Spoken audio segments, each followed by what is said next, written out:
All right, welcome to this explainer. You know those problems, the really tricky ones that just seem to stick around no matter what you throw at them?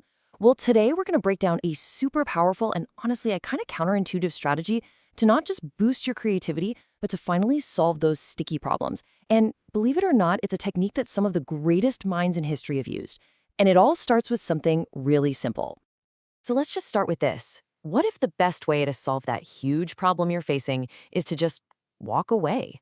I mean, walk away from everyone you know. Yeah, I know, it sounds pretty bold, right? But this question, it gets right to the core of a seriously effective mental technique. The whole idea is that sometimes stepping away from all the noise, all the chatter, it might just be the absolute best thing you can do for your brain. Okay, so first up, let's talk about the overloaded brain and why you feel so mentally stuck sometimes. You know that feeling, right? That mental fog. It's like your brain is just completely saturated. You've got information, other people's opinions, constant notifications. It's really the signature feeling of our hyper-connected world, and let me tell you, it comes with a real cost to how we think. Take a look at this list. Does any of this sound familiar? I bet it does. Creative blocks, where you're just staring at a blank page and nothing's coming. Or decision fatigue, where even picking what to have for dinner feels like this monumental task. And that feeling of constant distraction, your mind is just full of clutter and you can't think straight. The thing is, this isn't some personal failing. Nope, these are just symptoms of a brain that is screaming for a break from all the noise. So what do we do about it? What's the answer? Well, I can tell you it's not some new productivity app you have to download or some complicated life hack you have to learn. No, the solution is way simpler. It's almost ancient, really. It's the simple but really strategic act of just being alone. Now, to really get this, we have to completely reframe how we think about solitude. I mean, look at the misconception on the left. We're taught that being alone is antisocial, right? Or unproductive, or just lonely. But that's not the whole story. When you start using it as a strategy, look at the right side. It becomes about recharging. It becomes a tool for problem solving. It's how you get creative. It's not a bug, it's a feature. Okay, so how exactly does this work? Let's dig into the why. Why is this simple act of just walking by yourself so dang effective for your brain?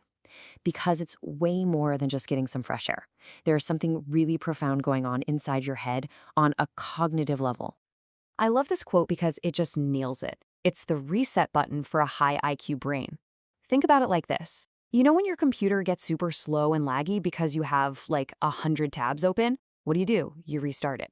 A solo walk is exactly that for your brain. It shuts down all the external inputs, all those open tabs, and it lets your mind reboot, reorganize itself, and finally start functioning at its best again. And listen, this is especially important for people with something called high social sensitivity. Are you one of those people who's really affected by the social environment around you? Like you pick up on the moods, the energy, the conversations of others, and it kind of drains you? If that's you, then solitude isn't just a nice to have. It's absolutely essential. It is literally the only way to unplug from all that external stuff and let your own brain do its thing, to have your own deep, uninterrupted thoughts. So, what is actually happening inside your brain during this reset? Well, this brings us to the really cool science behind all this, the concept of your creative network.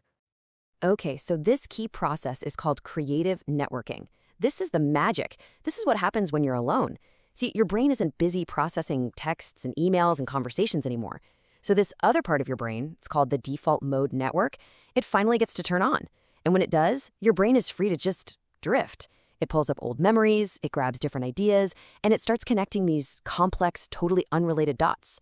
This is where those aha moments come from. This is the birthplace of breakthroughs. And this is so important to understand. Walking alone isn't about emptying your mind. It's not about achieving some kind of perfect Zen nothingness. No way. It's about activating your brain, just in a totally different way. You're giving it the quiet space it craves so it can fire up its most powerful engines, the creative and problem-solving networks. All right, so let's wrap this up. What are the big takeaways here? First, start thinking of walking alone as a strategic tool, not a social failure. Second, use it as your go-to reset button anytime you feel that mental clutter creeping in.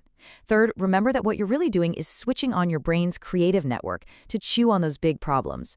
And finally, you're just giving your mind the chance to go into that deeper state of thinking where the real magic happens. It's such a simple practice, but the impact is profound. So really, there's only one question left for you. The next time you head out the door for a walk by yourself, what's the problem you're going to walk away with?